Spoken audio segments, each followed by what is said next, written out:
যেতিয়ালৈকে পৰ্বতসমূহ হৈ থাকিব উন্নত আৰু অবিচল, প্ৰবাহিত হৈ থাকিব নদীসমূহ, তেতিয়ালৈকে সকলো পাপৰ পৰা উদ্ধাৰৰ হেতু মানুহে ৰামায়ণ কীৰ্তন কৰিয়েই থাকিব।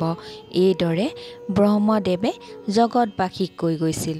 নমস্কাৰ বন্ধু বান্ধৱীসকল, আজি মই আপোনালোকক ক'বলৈ গৈ আছোঁ যে মহাৰ্ষি বাল্মীকিয়ে ৰামায়ণ ধৰ্ম গ্ৰন্থখন কেতিয়া লিখিছিল।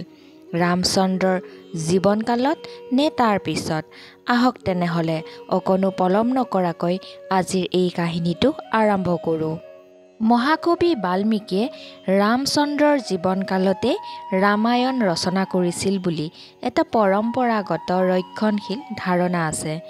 এই বিষয়ে সকলো তথ্য চালি জাৰি চালে কিন্তু দেখা যায় যে লিখিত ৰূপত নহ'লেও ৰামৰ বিষয়ে এই কাহিনী বাল্মীকিয়ে ৰামায়ণ মহাকাব্য ৰচনা কৰাৰ বহুকাল আগৰে পৰাই লোকমুখে প্ৰচলিত আছিল।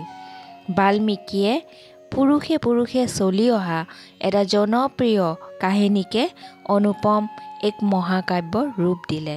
সেইকাৰণে হয়তো এই মহাকাব্যৰ কাহিনীভাগত বালি বধ আৰু ৰামৰ আদেশত সীতাৰ বনবাসৰ দৰে কিছুমান জটিল পৰিস্থিতিৰ উদ্ভৱ হৈছে। মহাকবি বাল্মীকিৰ ৰচনাত ৰামৰ চৰিত্ৰ অংকন কৰা হৈছে এক মহান আৰু বিৰল ব্যক্তিত্বৰ অধিকাৰী পুৰুষ হিচাপেহে, ঈশ্বৰৰ অৱতাৰ হিচাপে নহয়। এই কথা ঠিক যে কোনো অধ্যায়ত তেওঁক ভগৱান অৱতাৰ বুলি উল্লেখ কৰা হৈছে, কিন্তু ৰামায়ণৰ সাধাৰণ বৰ্ণনাত মহৰ্ষি বাল্মীকি ৰাম ঈশ্বৰ নহয়, দেৱতুল্য গুণাৱলীৰে বিভূষিত এজন ৰাজপুত্ৰ ৰূপেহে চিত্ৰিত হৈছে। বাল্মীকিৰ দিনতো যে ৰাম ঈশ্বৰৰে অৱতাৰ, সেই ধাৰণা লোকমানসত কিছু পৰিমাণে আছিল। বহু শতাব্দীৰ পিছত কাম্ব আৰু তুলসীদাসে ৰামায়ণৰ গান ৰচনা কৰাৰ দিনত সেই ধাৰণা দৃঢ় হৈছিল। ৰাম আৰু কৃষ্ণ নাম বিষ্ণু নামৰ সমৰ্থক হৈ পৰিছিল। বিষ্ণু নামেৰেও ৰাম আৰু কৃষ্ণকেই বুজোৱা হৈছিল। ৰামক ঈশ্বৰৰূপে বিধি বিধানেৰে পূজা কৰিবলৈ মন্দিৰো প্ৰতিষ্ঠা হৈছিল। গতিকে তেনে এক যুগৰ কবিসকলে ৰামক অকল কাব্য মহাকাব্যৰ নায়কৰূপে চিত্ৰিত কৰাৰ অৱকাশ নাছিল। তেনেধৰণৰ যিকোনো প্ৰচেষ্টাই বিফল হ'লহেঁতেন। তদুপৰি কাম্ব আৰু তুলসীদাস দুয়ো আছিল ভক্তসকলৰ অগ্ৰণী। কোনোজনেই বুৰঞ্জীবিদ বা ঔপন্যাসিক নাছিল। ৰামায়ণৰ কাহিনীভাগ আৰম্ভ হৈছে বাল্মীকিৰ আশ্ৰমলৈ দেৱৰ্ষি নাৰদৰ আগমনৰ বাৰ্তাৰে। যথাবিধি অভ্যৰ্থনাৰ পিছত বাল্মীকিয়ে প্ৰশ্ন কৰিছিল, হে সৰ্ববেত্তা মহামুনি নাৰদ, মোক কওকচোন, এই জগতৰ সকলো বীৰৰ ভিতৰত গুণ আৰু জ্ঞানত শ্ৰেষ্ঠতম কোন? তেওঁৰ অলৌকিক শক্তিৰে নাৰদে বুজিলে কিয় বাল্মীকিয়ে সেই প্ৰশ্ন কৰিছিল। তেওঁৰ উত্তৰ দিলে, আপুনি বিচৰা সেই পুৰুষ সিংহ হ'ল ৰাম। সূৰ্যবংশত জনম লভি এতিয়া তেওঁ অযোধ্যাত ৰাজত্ব কৰি আছে। তাৰ পিছত দেৱৰ্ষিয়ে চমুকৈ ৰামৰ কাহিনী বৰ্ণনা কৰিলে বাল্মীকিৰ আগত।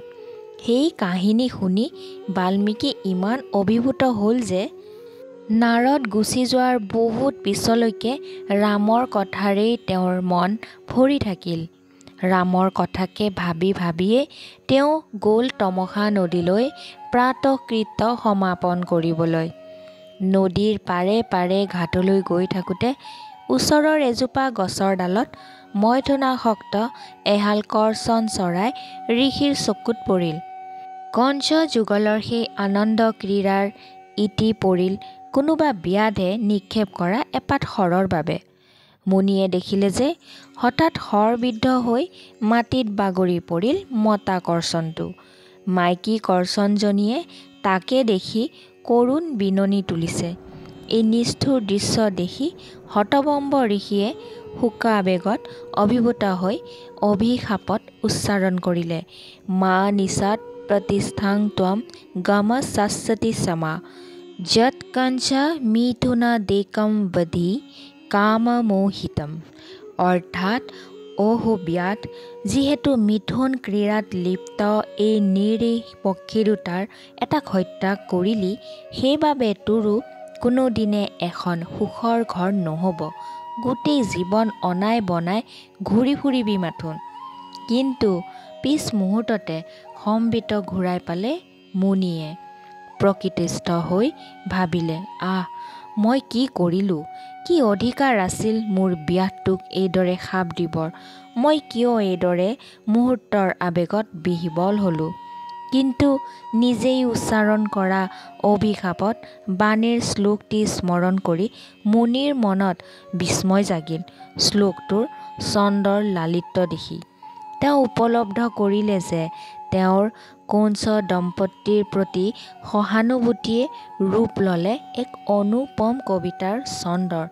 তেওঁ ভাবিলে যে ইও পৰমেশ্বৰ এক ৰহস্যময় লীলাহে। সেই কথাকে ভাবি ভাবি তেওঁ ধ্যানমগ্ন হ'ল। ধ্যানত তেওঁৰ মানস চক্ষুৰ আগত দেখা দিলে চতুৰানত ব্ৰহ্মদেৱ। তেওঁক ক'লে, হে মহৰ্ষি, ভীত নহ'বা। এইবোৰ ঘটনা সংঘটিত হ'ল ৰাম কথা বৰ্ণনাত তোমাৰ শুভ আৰম্ভণৰ বাবে।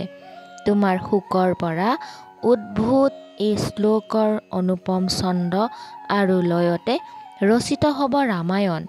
কি কি ঘটনা ঘটিছিল ৰামৰ জীৱনত, সেই কাহিনীৰ চৰিত্ৰবোৰৰ আকৃতি, প্ৰকৃতি আৰু চিন্তাৰ গতি কেনে আছিল, পৰিষ্কাৰকৈ দেখিব পৰাকৈ তোমাক মই দিম কল্পনাৰ দিব্য দৃষ্টি। মোৰ আশীৰ্বাদত জগতৰ হিতৰ বাবে তুমি সদায় গাবা ৰামায়ণৰ গান। বাল্মীকি আৰু তেওঁৰ শিষ্যবৰ্গই বাৰম্বাৰ সেই শ্লোক আবৃত্তি কৰিবলৈ ধৰিলে। সেইদৰে কৰোঁতে কৰোঁতে যেতিয়া সেই অনুপম শ্লোকৰ ছন্দ, তাল, লয় তেওঁলোকৰ মনৰ স্বাভাৱিক ঝংকাৰত পৰিণত হ'লগৈ, তেতিয়া বাল্মীকিয়ে ৰচনা কৰিলে ৰামায়ণ আৰু নিজৰ শিষ্যসকলক শিকালে ৰামায়ণৰ গান। সেইদৰে সৃষ্টি হৈছিল বাল্মীকি ৰামায়ণৰ। ৰামায়ণ হৈছে জগন্নাথ বিষ্ণু আৰু জগমাতা লক্ষ্মী মানৱী জনমৰ কাহিনী। সাধাৰণ মানুহৰ জীৱনৰ সকলো দুখ কষ্ট ভোগ কৰি পৃথিৱীত ধৰ্ম সংস্থাপনৰ বাবে তেওঁলোকে যিবোৰ কাম কৰিছিল তাকে অতুলনীয় সুন্দৰ শ্লোক সম্ভাৰেৰে বৰ্ণনা কৰিলে মহৰ্ষিয়ে। তেনেহ'লে বন্ধু বান্ধৱীসকল, এয়াই আছিল ৰামায়ণ ধৰ্মগ্ৰন্থখনৰ সৃষ্টিৰ কাহিনী। কাহিনীটো শুনি আপোনালোকৰ কেনেকুৱা লাগিল মতামত জনাবলৈ একেবাৰে নাপাহৰিব। আৰু যদি কাহিনী শুনি ভাল লাগিছে তেনেহ'লে চেনেলটো লাইক, শ্বেয়াৰ কৰিবলৈ নাপাহৰিব আৰু কমেণ্টত জয় শ্ৰীৰাম বুলি লিখিলেই হ'ব।